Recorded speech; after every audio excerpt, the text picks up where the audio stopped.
Bonjour à tous, heureux de vous retrouver sur le plateau de Paris Turf TV pour votre quotidienne reçue 5 sur 5, l'émission du Quintet Plus et du Top 5. Pour m'accompagner aujourd'hui, j'ai le plaisir de recevoir Mathieu Le Balleur. Bonjour Mathieu. Bonjour Philippe, bonjour à tous.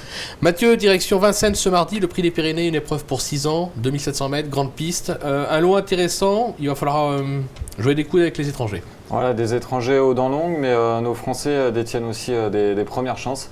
Des 6 ans de qualité, souvent réservés pour le meeting d'hiver.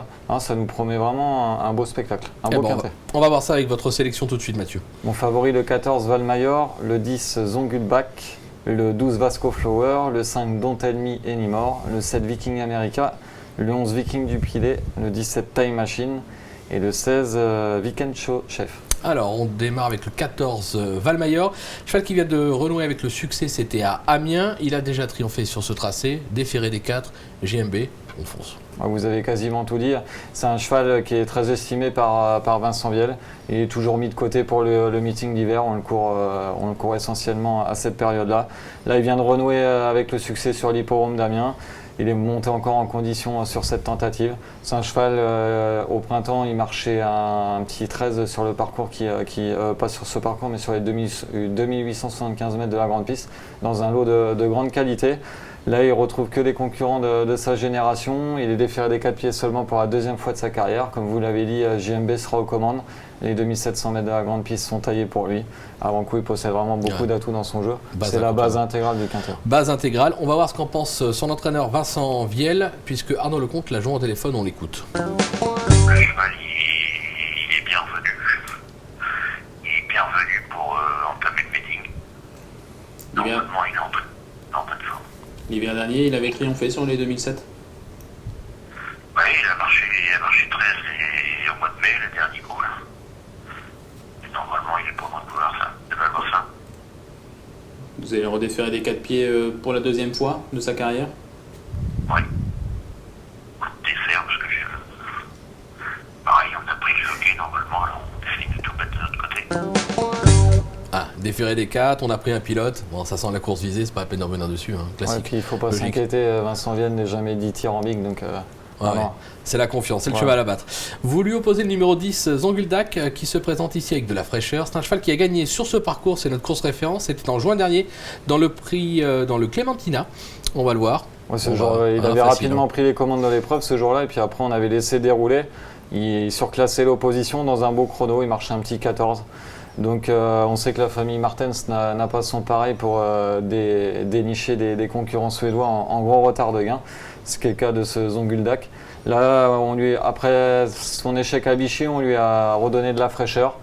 Moi, j'ai des correspondants sur Vincennes qui m'ont confié que le cheval avait très bien travaillé à Vincennes. Il avait travaillé avec un Perfect Power qui a terminé 6e d'un quintet, mais il le laissait vraiment très loin au travail. Donc ça dit qu'il est quand même en forme avancée pour cette rentrée. Donc sur cette tentative que l'on vient de voir sur la vidéo, ça lui confère vraiment une première chance. Il ne faut pas s'inquiéter de la rentrée chez les frères Martens. Les chevaux sont souvent prêts d'entrée de jeu. C'est clair. En troisième position, le numéro 12, Vasco Flower, qui a prouvé tout au long de l'hiver dernier qu'il était compétitif, non seulement à ce niveau, mais sur ce parcours. On va le racheter celui-là. Oui, on ne le condamne surtout pas sur son dernier échec. Il est parti au galop malheureusement, alors qu'on avait visé ce quintet. Donc là, pareil, il découvre de bonnes conditions de course. Lui, c'est pareil, il est soigneusement réservé pour le meeting à chaque fois. Donc sage dans les premiers mètres de course. Après, il est capable de tracer un excellent dernier kilomètre.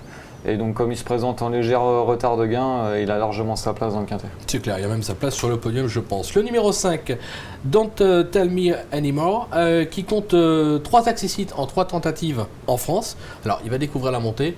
Pas d'inquiétude? Non, pas d'inquiétude. Il reste sur 3 deuxièmes places, comme vous avez dit, mais à chaque fois, il était battu par des bons chevaux. Le dernier en date s'appelait Bazir Dimanche, qu'on devrait bientôt voir évoluer sur l'hippodrome de Vincennes. Un cheval en gros retard de gain aussi. Donc lui, la tenue ne lui fait pas défaut, il est vraiment maniable dans un parcours.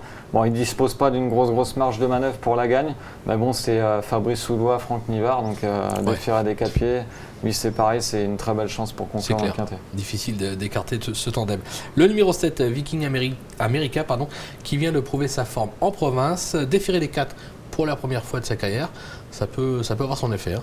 Il a été devancé la dernière fois à Graigne par Olympique Chronos, mais au prix d'une très belle lutte. Et j'ai eu Mathieu Abrivard au téléphone, il m'avait confié qu'il avait gagné avec Mafioso Face au Croisé-la-Roche lors de son avant-dernière sortie. Et ce jour-là, Viking America, il terminait avec d'évidentes ressources. Donc il vient de confirmer sur l'hippodrome de Graigne. Et Mathieu pense qu'il est vraiment meilleur en venant de derrière, contrairement à la dernière fois où on était devant.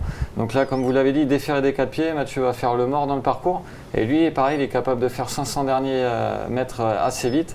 Et je trouve que c'est un très bon outsider dans ce quintet. Ça peut être amusant. Il était souvent chuchoté l'hiver dernier lors de son arrivée en France. Il avait déçu.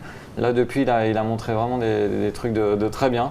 Donc attention, pour les places, c'est un sérieux candidat. On va s'en méfier. On va se quitter avec un petit bonus. Le numéro 16, Vichenko, chef, Charles Dreux, nous en parle. Plutôt, il en parle à Arnaud Lecomte. On l'écoute. Là, 2007 Grande Piste, c'est un parcours qui n'est pas défavorable. Surtout déféré des 4. Et malheureusement, c'est encore européen, c'est encore être une tâche un peu plus compliquée que contre les Français, mais je fallait bien à la limite de l'engagement, donc tous les comptes sont ouverts. Bon, on l'aura compris, plus pour une place que pour la gagne. Hein. Ouais, les pensionnaires de Charles Dreux sont en forme. Donc lui, il ne dispose pas d'une grande marge de manœuvre sur les 2007 de la Grande Piste. Je préfère un peu sur les tracés réduits. Mais bon, là, c'est quand même des très bonnes conditions de course avec un bon parcours. Paris, il peut être 4-5e à Bellecote. On va s'en méfier, surtout à Bellecote. Merci Mathieu pour toutes ces infos. On va se quitter avec une petite pépite dans la 3e, je crois. Le 310, Boss du Mélec. J'ai croisé Yannick Alain-Briand qui m'a dit que le cheval il a été vraiment au top au travail.